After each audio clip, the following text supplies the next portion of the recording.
प्रदेश के कृषि मंत्री जेपी दलाल जी हमारे साथ इस वक्त लाइव जुड़े हुए हैं। जेपी दलाल साहब, बहुत बहुत स्वागत है आपका जनता टीवी पर। धन्यवाद जी। आप लगातार दौरा कर रहे हैं सर सब्जी मंडी का, वहां पर इसके साथ साथ अनाज मंडियों का भी आप दौरा कर रहे हैं। सरसों की खरीद लगातार चल रही है कि अभी तक जो दौरा किया है आपने, उस पर क्या कहना चाहेंगे? All is well?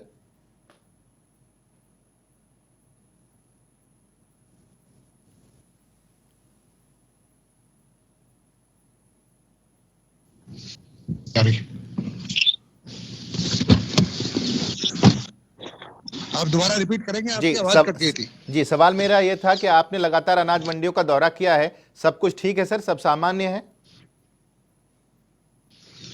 हाँ, आज हमारी सरसों की परचेज को तीसरा दिन है। जी। मैंने आज भी लगभग 10-12 मंडियों में गया हूँ। अभी मैं दौरा करके मैं बट्टू की मंडी से निकल के भुना की तरफ जा रहा हूँ। मेरा सिग्नल थोड़ा सा कमजोर है जी लेकिन आवाज आपको साफ आ रही है, नहीं आ रही, आई डोंट नो। जी, हम सुन रहे हैं। मंडियां बिल्कुल व्यवस्थित ढंग से चल रही हैं, किसान खुश हैं, आड़ती भी खुश है, बड़ी अच्छी ढंग से व्यवस्थित ढंग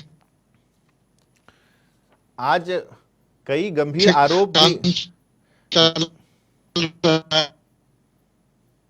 जी, कई गंभीर आरोप भी लगे हैं जेपी दलाल साहब। रणदीप सुरजेवाला जनता टीवी पर लाइव बैठे थे और उन्होंने सीधे तौर पर इस बात का जिक्र किया कि सरकार कैसे मजबूर कर सकती है 7 बैंकों में ही धन जमा करने को लेकर, उसमें से भी एक यस बैंक है जो कि ऑलरेडी डूब रहा है।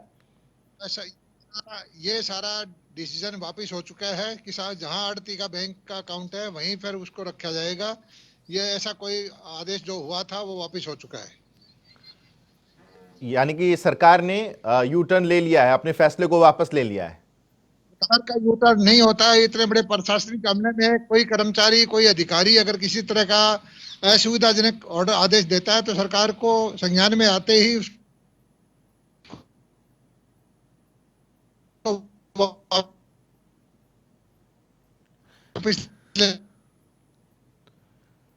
लेकिन क्या यह संभव है जेपी दलाल सर, लेने का हक क्या यह संभव है जनता के लिए, व्यापारी के लिए सुविधाजनक नहीं है तो हम जेपी दलाल सर, क्या यह संभव है कि प्रशासनिक अधिकारियों की तरफ से इतना बड़ा डिसीजन खुद ब खुद ले लिया जाए? सरकार की मंजूरी तो होगी ना सर इसमें?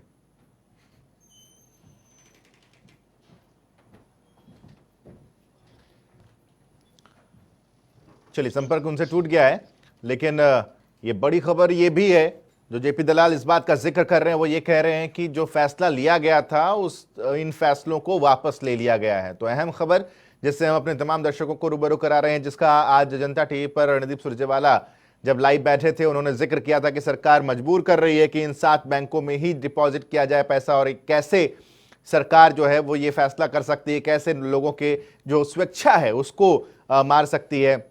लेकिन यहां पर जेपी दलाल ने स्पष्ट तौर पर कहा है कि इस फैसले को वापस ले लिया गया है। तो इस वक्त की अहम खबर है ये, जिससे हम आपको रूबरू करा रहे हैं। और कुछ मंडियों का हाल भी हम आपको बता रहे हैं कि प्रदेश फतेहाबाद की अगर हम बात करें तो यहां भी किसान लगातार परेशान हैं, जिसकी खबरें भी हम लगातार जनता टीवी के माध्यम से आप तक पहुंचा रहे हैं।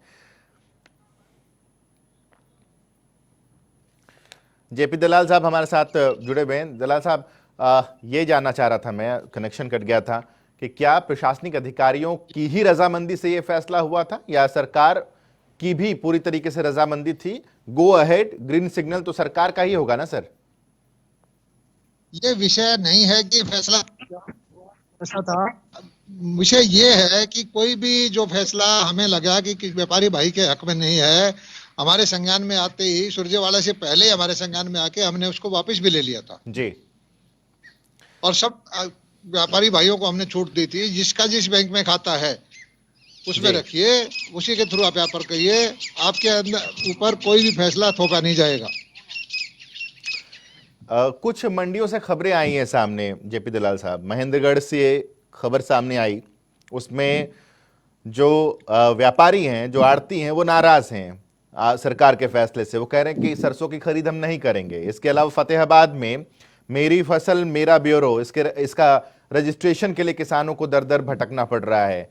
19 अप्रैल रजिस्ट्रेशन की आखिरी तारीख है, इस बात को आप भी जानते होंगे। गन्नौर से भी खबर सामने आई थी, वहां पर आढ़तियों ने हड़ताल कर दिया था। हालांकि आपसे लाइव से जुड़ने से कुछ देर पहले ही खबर सामने आई कि हमारी खबर का असर भी हुआ, आढ़तियों ने उस फैसले को वापस ले लिया है। यानी कि प्रदेश में कई ऐसे मंडियां हैं जहां पर किसान परेशान हैं। देखिए, ये चैलेंजिंग टाइम है। कोरोना बीमारी फैल के सारी दुनिया के अंदर एक अस्त व्यस्त सिस्टम हुआ पड़ा है। उसके बावजूद जो है हमारी अर्थव्यवस्था को बचाने के लिए किसानों ने मेहनत करके अपनी फसल को मंडी तक लाने का कष्ट किया है और इसमें हमें सारे आड़ती भाइयों का सहयोग मिल रहा है और सारी बड़े सुचारू रूप से काम चल रहा है। इस वक्त छोटे मोटे हमारे कोई मतभेद हैं तो उसको सुलझा भी लेंगे, लेकिन इस वक्त जो है हमारा सारा ध्यान ये है कि किसी भी तरह से किसान को घाटा ना हो, किसी भी तरह से व्यापारी भाई को दिक्कत ना हो। व्यापारी भाइयों को थोड़ी सी ये जरूर दिक्कत हुई है कि उनको अपनी स्थापित दुकान छोड़ के उसे गांव में जाना पड़ता है, ये उनकी जायज मांग थी, लेकिन हालात की उस गंभीरता को समझते हुए व्यापारियों ने साथ दिया है। हम उनका तहे दिल से शुक्रिया अदा करते हैं। और सोशल डिस्टेंसिंग का ख्याल रखना जरूरी था जी। लेबर की शॉर्टेज थी मजदूरों की, तो इसलिए अलग सेंटर बनाने जरूरी थे। और मैं आपको बता देना चाहता हूं कि इस बार जो हमारी सरसों की फसल हो चाहे गेहूं की फसल हो, पहले से पिछले साल से ज्यादा होगी। और सरसों का जो खरीद है, पिछले साल हमने 6.5 लाख मीट्रिक टन की थी, उससे ज्यादा की इस बार खरीद होगी। हरियाणा अकेला प्रदेश है जो किसानों के लिए अच्छी अच्छी नीति लेके आता है। पहले साल हमने 2 लाख मीट्रिक टन सरसों खरीदी, अगर पिछले साल 6.5 खरीदी, इस बार उससे ज्यादा खरीदेंगे। और इसी तरह से मिनिमम स्पॉट प्राइस पे हमने बाजरा खरीदा है। ये जो हमारे विपक्षी भाई हैं, ये हर चीज में राजनीति करना चाहते हैं, चीजों को समझना नहीं चाहते और छोटी छोटी बातों का बतंगड़ बनाना चाहते हैं। ये अपने जमाने को याद भूल गए कि ये सरसों को इनकी जमाने में कभी खरीदा नहीं जाता था, बाजरे पे मिनिमम स्पॉट प्राइस पे खरीदा नहीं जाता था, जेपी दलाल सर, मंडियों में किसानों को मुआवजा मुझे बता दीजिए दिया जाता था कि अभी इतने अच्छे और भाव क्या पे क्या चीजें आपको लग रही हैं कि थोड़ा सा कुछ कमी यहाँ पर है, उसको जल्द से जल्द दूर कर लिया जाए तो फिर किसानों को किसी तरह की कोई दिक्कत नहीं होगी। आपका अपना असेसमेंट क्या कहता है? थोड़े से टाइम में हमने गांव के अंदर किसी स्कूल के ग्राउंड में, किसी स्टेडियम में कच्ची मंडियां स्थापित की हैं। हमें डर रहता है कि हमने तुरंत आनन फानन में तिरपाल का प्रबंध किया है, आनन फानन में बिजली का प्रबंध किया है, पीने के पानी का प्रबंध किया है, सैनिटाइजर का प्रबंध किया है, मास्क का प्रबंध किया है, ट्रांसपोर्ट उसमें से माल को ढुलाई का प्रबंध किया है। ये हमारे लिए चैलेंज था और मैं हमारे विभागों को भी, सारे विभागों को, प्रशासनिक अमले को बधाई देता हूं कि 150 से ज्यादा मंडियां आज चल रही हैं। हर रोज आपके सामने जो है हम परचेज करते हैं उसके आंकड़े देते हैं। पूरा का पूरा भाव 4425 रुपए से हम जो सरसों खरीद रहे हैं और आने वाले वक्त में आपको देखेंगे कि 2000 हमारे मंडियां गेहूं के लिए चलाने की हमारी जो योजना है।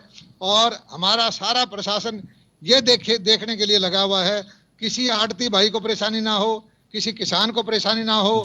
और जो आज जो ये कोरोना का वक्त है जिसमें सोशल डिस्टेंसिंग का पालन करते हुए, और मैं तो ये भी एक बधाई देता हूं किसानों को कि वो अपनी कष्ट कमाई से, मेहनत की कमाई में से बहुत सारे किसानों ने कोरोना आपदा कोष में, मुख्यमंत्री के कोष में अपना अन्नदान भी यही किया। चाहेंगे सर कि हरियाणा जिस तरीके से कोरोना के खिलाफ लड़ रहा है उसी तरह से आगे बढ़ता रहे और इस लड़ाई में हम लोग जीते, हरियाणा जीते, देश जीते, विश्व जीते।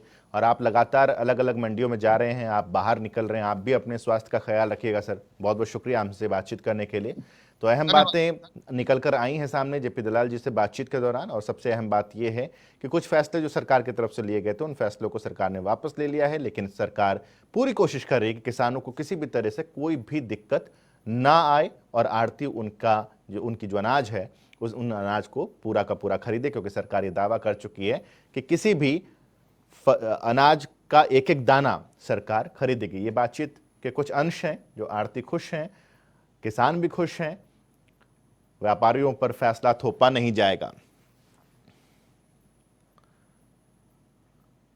तो चुनौतीपूर्ण वक्त जरूर है और सबके लिए, न सिर्फ सरकार के लिए बल्कि पूरे विश्व के लिए चुनौतीपूर्ण दौर है।